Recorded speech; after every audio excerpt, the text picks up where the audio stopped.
एक समय की बात है, एक छोटे से गांव में जहां की दुनिया भूतों और प्रेतों से भरी हुई थी।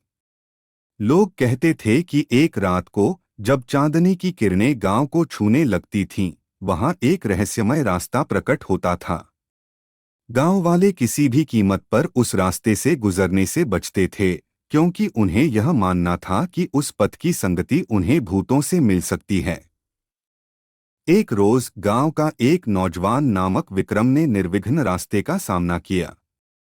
उसकी कड़ी मेहनत और निर्भीक दृष्टिकोण ने उसे उत्साहित किया और वह रास्ता अनुसंधान करने का निर्णय लिया।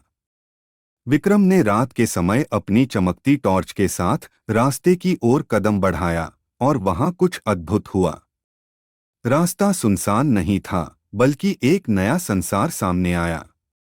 एक पुराने हवेली की तरह दिखने वाले एक भूतिया महल के द्वार पर वह खड़ा हुआ। महल के अंदर विक्रम ने चर्चा की और एक वैशाली भूत से मिला। भूत ने कहा, तुम कौन हो और यहाँ कैसे आए? विक्रम ने अपनी कहानी सुनाई और भूत ने उसे बताया कि यह रास्ता एक समय के चक्कर में खो गया हुआ है और अब भूतों की दुनिया से जुड़ा हुआ है। विक्रम ने निर्भीक होकर महल की खोज में अपना सफर जारी रखा और उसने धीरे धीरे महल के रहस्यों का पता लगाया। वह जाना कि यह भूतिया महल कभी एक सम्राट का आवास था जो अपनी बड़ी सेना के साथ इस जगह पर आया था।